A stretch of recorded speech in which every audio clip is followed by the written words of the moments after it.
The alarm clock's harsh buzz cut through the pre-dawn silence at 4:30, but Marcus Whitfield was already awake. He'd been lying still for 10 minutes, listening to the soft breathing from the small bedroom next door where his 80-year-old daughter, Lily, slept peacefully. The habit never left him, this hyper-aware state between sleep and waking, scanning for threats that rarely came in their quiet neighborhood. Marcus rolled from bed with practiced silence, his movements economical and precise. At 34, his frame carried the lean strength of someone who'd maintained military discipline long after leaving the service. The morning routine was sacred, unchanging. Coffee first, black and strong, while he checked the weather and scanned local news on his phone. 20 minutes later, Lily's bedroom door creaked open and she emerged, dark hair tousled, clutching a worn stuffed rabbit. "Good morning, Daddy," she whispered, padding across the cold linoleum in bare feet. "Morning, Princess," he replied, lifting her onto his lap at their small kitchen table. They shared toast and orange juice while she chattered about her upcoming school project on rivers and watersheds. Marcus listened with complete attention, filing away every detail about her world. Since her mother left 3 years ago, these moments had become his anchor, proof that choosing quiet stability over his former life had been worth everything. Saturday morning brought the kind of crisp autumn air that made everything feel possible. Marcus had promised Lily they'd visit Riverside Park after her homework was finished, and she completed her math worksheets with unusual enthusiasm. The park stretched along the Clearwater River, where gentle trails wound between oak trees and families gathered for weekend picnics. Lily skipped ahead on the walking path, her bright red jacket a cheerful splash against the golden leaves. She stopped frequently to examine interesting rocks or point out squirrels preparing for winter. Marcus followed at an easy pace, but his eyes never stopped moving, automatically cataloging exits, potential hazards, and the other people sharing the park space. Near the river's edge, a group of teenagers had gathered around the old stone bridge.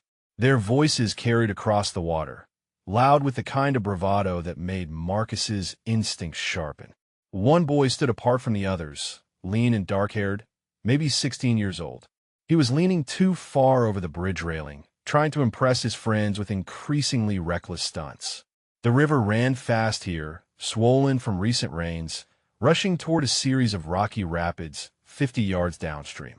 Warning signs posted along the bank made it clear this wasn't a swimming area. Marcus positioned himself where he could watch both Lily and the teenagers, his military training automatically calculating distances and response times.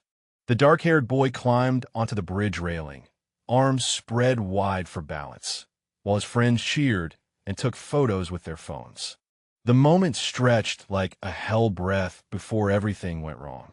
The dark-haired boy attempted to turn around on the narrow railing, showing off for his audience, but his sneakers slipped on the wet stone. His arms windmilled frantically as he fought for balance. Then gravity claimed him with merciless inevitability. He hit the water with a splash that echoed off the bridge supports. The current immediately seized him, stronger than anyone expected, dragging him toward the churning rapids downstream. His friends screamed from the bridge, paralyzed by shock and fear. Marcus was already moving. "Stay right there," he called to Lily, his voice carrying absolute authority that froze her in place. He stripped off his jacket as he ran, calculating angles and current speed with the precision of someone trained for water rescues. The boy's head bobbed above the surface, panic making him fight the river instead of working with it. Other parkgoers gathered along the bank, shouting useless advice and fumbling with cell phones to call for help that would arrive too late. Marcus didn't hesitate at the water's edge.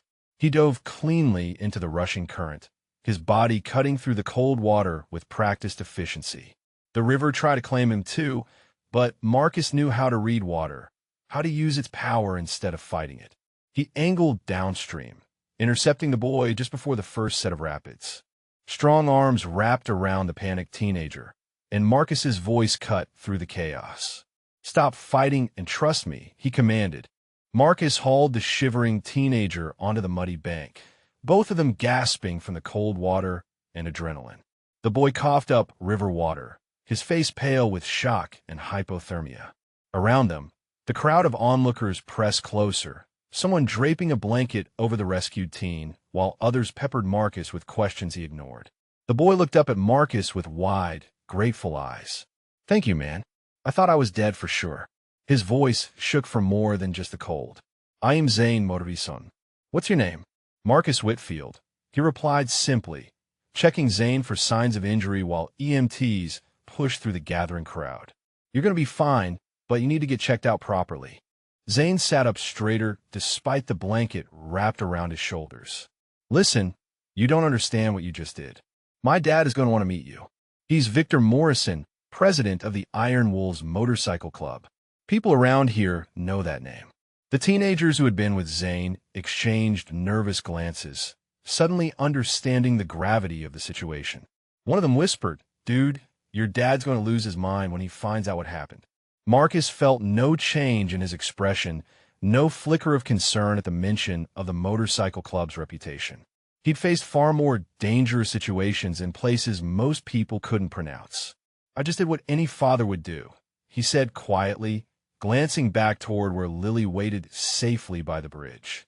3 days passed in their usual rhythm. Marcus dropped Lily at school, worked his shift at Henderson Logistics warehouse, picked her up from after-school care, helped with homework, and tucked her into bed.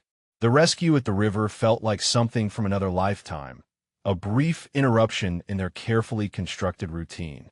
Tuesday afternoon brought an unexpected change to the warehouse parking lot. A line of black Harley-Davidson motorcycles sat gleaming in the autumn sun, their chrome catching the light like warnings. Marcus's co-workers gathered by the loading dock windows, pointing and whispering among themselves about the leather-clad figures standing beside the bikes. Marcus finished his inventory reports and walked toward the exit, his movements unhurried despite the obvious tension radiating from his supervisor, Dale Kowalski, who kept glancing between Marcus and the motorcycles with growing anxiety. The man who stepped forward from the group was impossible to mistake for anyone but a leader. Victor Morrison stood 6 feet 4 inches tall, his graying beard meticulously groomed, his leather vest decorated with patches that told stories Marcus could read like a military service record. Behind him, 5 other men waited in respectful silence. Victor's pale blue eyes locked on Marcus's face with the intensity of someone accustomed to reading people quickly and accurately. "You're Marcus Whitfield," he said, his voice carrying the kind of authority that didn't require volume. "We need to talk." Marcus walked toward the motorcycles without hesitation, leaving his nervous co-workers behind at the warehouse entrance. Victor Morrison extended a weathered hand, his grip firm but not challenging. The other bikers maintained their positions, respectful but alert. "You saved my boy's life," Victor said directly, his voice carrying genuine emotion beneath the gruff exterior. "Zane told me what happened at the river.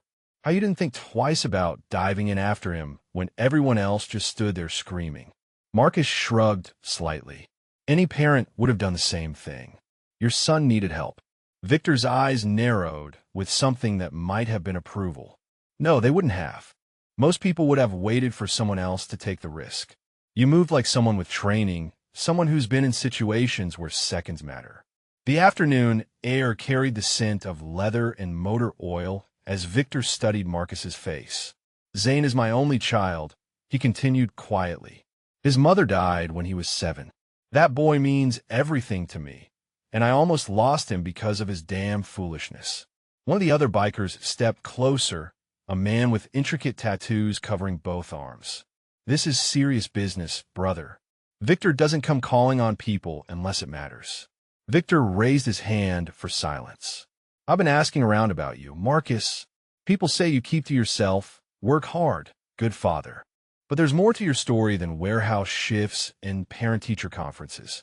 Victor reached into his leather jacket and pulled out a folded piece of paper, his movements deliberate and careful. "Marcus Whitfield, former Navy SEAL, 3 tours overseas, specialized in underwater demolitions and hostage rescue. Honorable discharge 5 years ago." "That sound about right?" Marcus's expression didn't change, but his posture shifted almost imperceptibly, the relaxed stance of a warehouse worker replaced by something harder, more alert. Where did you get that information? I have friends in various places, Victor replied, tucking the paper away. The question is why a man with your skills is working night shifts in a warehouse when you could be making 10 times the money in private security. Because I have a daughter who needs stability more than she needs money, Marcus said quietly. I chose this life deliberately. Victor nodded with understanding that surprised Marcus. I respect that. But what if I told you there was a way to provide both? Security and stability, plus the kind of future that little girl deserves? The other bikers remained silent, but Marcus could feel their attention focused on this conversation. Victor continued, his voice taking on a business-like tone. I run legitimate enterprises, Marcus. Construction, private security, consulting. The club provides structure, but the money comes from legal work that requires men with your particular set of skills. You're offering me a job? Marcus stated rather than asked. I'm offering you a partnership with people who understand loyalty and family the way you do. That evening, Marcus sat at their small kitchen table watching Lily work on her math homework, Victor's business card lying face down beside his coffee mug. The numbers on her worksheet blurred as his mind wandered to the conversation in the parking lot, weighing possibilities against the security of their routine. Daddy, you seem worried about something, Lily said, looking up from her division problems. Her dark eyes held the kind of intuitive concern that reminded him daily why every decision revolved around her well-being. Just thinking about work stuff, princess. Nothing for you to worry about. She set down her pencil with the seriousness only 80-year-olds could muster. Is someone offering you a different job? Because Mrs. Patterson's dad changed jobs last year, and now they have a bigger house with a swimming pool. Marcus smiled despite his internal conflict. Would you like a swimming pool? Maybe, but I like our apartment because it's just us and it's safe. She returned to her homework, but her words lingered in the quiet kitchen like a challenge to everything he thought he understood about providing for her. After Lily was asleep, Marcus researched Victor Morrison online. The Iron Wolves Motorcycle Club had a complex reputation, but Victor's construction company, Morrison Security Solutions, employed over 200 people and held contracts with major corporations throughout the state. The reviews were overwhelmingly positive, praising professionalism and reliability that seemed at odds with the intimidating appearance of their founder. Friday afternoon found Marcus standing outside Morrison Security Solutions, a modern office building that looked nothing like what he'd expected from a motorcycle club president's headquarters. The receptionist, a professional woman in her 50s, greeted him warmly and directed him to Victor's office on the third floor. Victor rose from behind a mahogany desk covered with architectural blueprints and security assessments. Gone was the leather vest, replaced by a crisp white shirt and tie that somehow made him even more intimidating. Welcome to the legitimate side of my world, he said with a slight smile. Marcus took the offered seat, studying the framed photographs on the walls showing construction projects, security installations, and Victor with various business leaders and city officials. This is impressive, he admitted. 23 years building this company, Victor explained. Started with basic security for construction sites, grew into comprehensive corporate protection services. We handle everything from executive transport to facility hardening for Fortune 500 companies. A knock at the door interrupted them. 3 men entered, and Marcus recognized 2 from the warehouse parking lot. But these weren't the leather-clad bikers from earlier in the week. They wore business suits and carried themselves with professional confidence. Meet my senior team, Victor said. Former military, all of them. Marines, Army Rangers, Air Force security. We understand brotherhood, loyalty, and getting the job done right. The question is, are you ready to join us? 2 months later, Marcus barely recognized his life. The modest apartment had been replaced by a 3-bedroom house in a safe neighborhood with good schools. Lily's bedroom window overlooked a backyard where she could play safely, and her college fund had grown from hopeful pennies to substantial reality. His new position as senior security consultant for Morrison Solutions challenged him in ways the warehouse never had. Corporate executives trusted him with their safety. Construction sites operated smoothly under his protection protocols, and his military experience finally served a purpose that benefited both his family and his community. The Iron Wolves had surprised him most of all. Beneath the intimidating leather and chrome exterior lay men who understood loyalty, hard work, and family values better than most corporate executives he'd encountered. They treated Lily with protective fondness, and several had daughters of their own who'd become her friends. Victor had become an unexpected mentor, sharing business wisdom earned through decades of building legitimate success, while maintaining the brotherhood bonds that defined the club's identity. The man who'd seemed so threatening that first day in the parking lot now offered fatherly advice about raising daughters and building financial security. Marcus stood in his new kitchen, making coffee and watching through the window as Lily practiced riding her new bicycle in the driveway. The morning routine remained sacred, but everything else had transformed beyond recognition. Taking Victor's offer had been the best decision he'd made since choosing to leave the military for Lily's sake. Spring returned to Riverside Park with the same golden light that had witnessed everything's beginning 6 months earlier. Marcus and Lily walked the familiar trails, but now their steps carried the confidence of people whose lives had found their proper direction. Near the old stone bridge where it all started, they encountered a familiar figure. Zane Morrison sat on a bench reading a book about marine biology, his appearance transformed from reckless teenager to focused young man preparing for college. The dangerous bravado had been replaced by quiet determination. "Mr. Whitfield," Zane called out, rising to greet them with genuine warmth. "Lily, you've grown at least 3 inches since I saw you last month." His easy familiarity spoke to the bonds that had developed between their families. Marcus smiled, noting the textbook in Zane's hands. "Marine biology, still the plan?" "Thanks to you," Zane replied seriously. "That day in the river changed everything for me. I realized how close I came to throwing away my future for a stupid stunt. Dad helped me get focused, but you showed me what real courage looks like." The sound of approaching motorcycles drew their attention. Victor appeared with several club members, but today they weren't alone. Families had joined them, wives and children transforming the intimidating group into something warm and welcoming. What had begun as a debt of gratitude had evolved into genuine community. Victor approached Marcus with the easy camaraderie of trusted friends. "Ready for the barbecue?" he asked. "The whole neighborhood's coming." The park filled with the sounds of families enjoying a perfect spring afternoon. Children played while their parents shared stories and laughter around picnic tables. The Iron Wolves had organized a community barbecue, and neighbors who once crossed the street to avoid the intimidating bikers now brought homemade desserts and stayed for hours. Marcus watched Lily teaching water safety techniques to a group of younger children near the river's edge, her confident voice carrying his lessons to the next generation. She'd grown in confidence over these months, secure in the knowledge that her father's courage had created opportunities neither of them had dared imagine. Victor appeared beside him, 2 cold drinks in hand. "You know what you did that day, don't you?" he asked quietly. "Not just saving Zane, but saving all of us in different ways." Marcus accepted the drink, considering the transformation around them. "I just did what needed doing." "That's exactly why it worked," Victor replied.